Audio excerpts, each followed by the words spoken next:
আসসালামু আলাইকুম। আমি ডাক্তার কাজী সানজিদা হক রুমকি। আমি একজন স্ত্রীরোগ এবং প্রসূতি বিশেষজ্ঞ এবং সার্জন। বর্তমানে আমি ল্যাবের ডায়াগনস্টিক ব্রাহ্মণবাড়িয়াতে নিয়মিত রোগী দেখি। আমি আমার কর্মস্থল এবং আমার প্রাইভেট প্র্যাকটিসে যে ধরনের রোগীগুলো ফেস করি, একদম শিশু থেকে শুরু করে বয়স্ক পর্যন্ত একদম ওয়াইড স্পেকট্রামের রোগী। বেশিরভাগ ক্ষেত্রে যে সমস্যাগুলো নিয়ে আসে সেটা হলো অনিয়মিত মাসিক।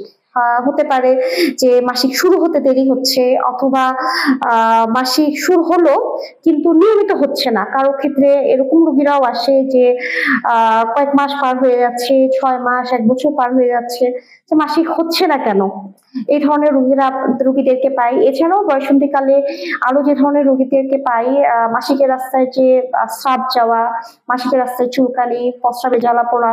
আর একটু বড় বয়সে গেলে যেমন হলো যে রিপ্রোডাক্টিভ এজ যেটা আমরা বলি, অনেকের ক্ষেত্রে একদম বিবাহিত জীবনের শুরু থেকে যদি আসে, সেক্ষেত্রে আমরা যে রোগীতে দেখি যে স্বামী স্ত্রী মেলামেশায় সমস্যা হচ্ছে, অথবা মেলামেশার পরে রক্ত যাওয়া, অথবা মাসিক রাস্তায় স্রাব ধাতুর যে সমস্যা, এই ধরনের রোগীদেরকে পাই।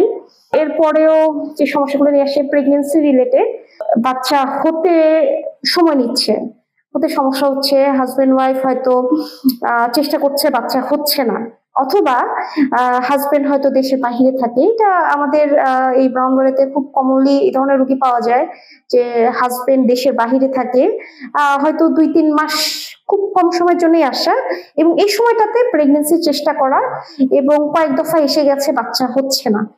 তো এই ধরনের রোগীদেরকেও আমি পাই, এবং আমার যে রোগীদেরকে পেয়েছি, অনেক রোগীদের ক্ষেত্রেই প্রেগনেন্সি সাকসেসফুল হয়েছে, সেটা আমি বলতে পারবো কনফিডেন্টলি, যেহেতু আমি এই ধরনের রোগীদের কাছে আবার ফিডব্যাক পাই।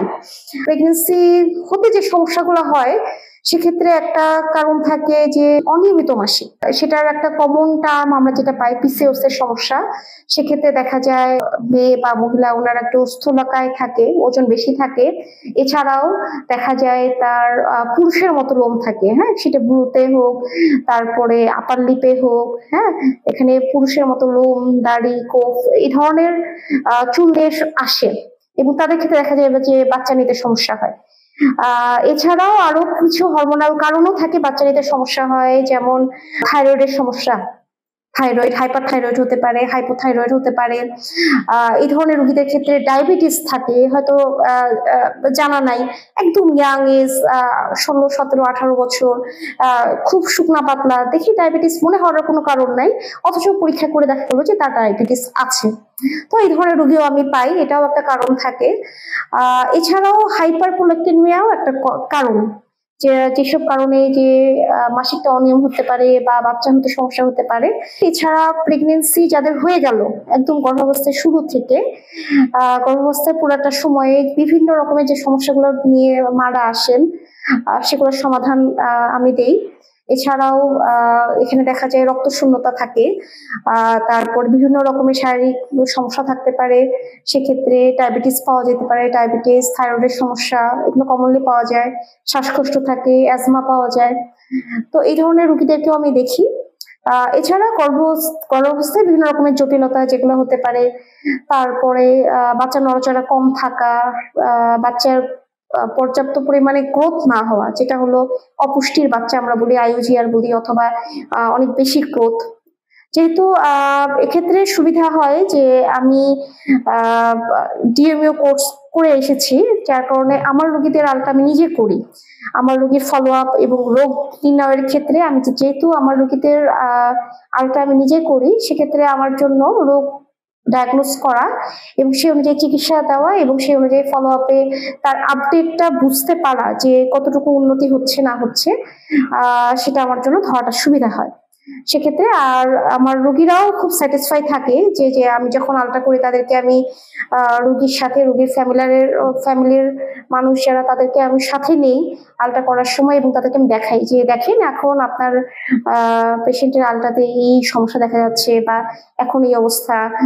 পরবর্তীতে যখন তারা ফিডব্যাকে পরবর্তীতে যখন আসেন, তখন আবার তাদেরকে বলে দিই যে এরকম ছিল, এখন দেখেন এরকম। তো ওনারাও সেক্ষেত্রে খুব স্যাটিসফাই থাকে যে তাদের রোগটা ঠিক মতো ধরা, এবং তাদেরকে ফিডব্যাকটা মুছে দেওয়া। আর বয়স্ক যারা আসেন তাদের ক্ষেত্রে জরায়ুতে সমস্যা থাকতে পারে, জরায়ু টিউমার থাকতে পারে, মাসিকের অতিরিক্ত রক্তক্ষরণ, মাসিকের রাস্তায় স্রাব ধাতু যাওয়া, তারপরে বিভিন্ন টিউমার, জরায়ু টিউমার আছে কিনা বা ডিম্বাশয় টিউমার আছে কিনা, এবং মেনোপোজাল এজ যারা, অর্থাৎ যাদের মাসিক বন্ধ হয়ে গেছে, হ্যাঁ, তারাও বিভিন্ন রকমের সমস্যা নিয়ে আসেন। যেমন তাদের ক্ষেত্রে থাকে হট ফ্লাশ, শরীর মানে হঠাৎ করে খুব গরম হয়ে যায়, ঘাম দিয়ে ছাড়ে। তো এই ধরনের রোগে খুবই বিব্রতকর অবস্থায় যে তাদের জীবনযাপন করে। একদম জন্ম থেকে, একটা মেয়ে শিশুর জন্ম থেকে একদম বয়স্ক জীবন পর্যন্ত এই পুরাটাতেই আসলে আমাদের এই স্ত্রীরোগ এবং প্রসূতি বিদ্যার আমাদের ব্যাপ্তি। সুতরাং আমরা এই ধরনের সব ধরনের রোগী দেখি, সব ধরনের রোগের সমাধান করি। আবার কিছু রোগ থাকে সেক্ষেত্রে আসলে আমাদের শুধু গাইনি বিশেষজ্ঞের পরামর্শ নিতে থাকলে হয় না, আমাদের ক্ষেত্রে তখন ফার্দার ওপিনিয়ন নিতে হয়। সেক্ষেত্রে ক্যান্সার বিশেষজ্ঞের হতে পারে, মেডিসিন বিশেষজ্ঞের হতে পারে, সার্জারি বিশেষজ্ঞের হতে পারে। তখন আমরা সেই অনুযায়ী রোগীদেরকে রেফার করে দিই যে পরবর্তীতে কার কাছে যেতে হবে। তো এই ধরনের সেবা আমি দিয়ে থাকি যে রোগীদেরকে আমি পাই আমার কর্মস্থল এবং প্রাইভেট প্র্যাকটিসে। তো আমি ব্রাউনবাড়িয়া ল্যাবের ডায়াগনস্টিকে আছি শনি থেকে বৃহস্পতি দুপুরের পর থেকে আমাকে রিচ করা সম্ভব। ধন্যবাদ।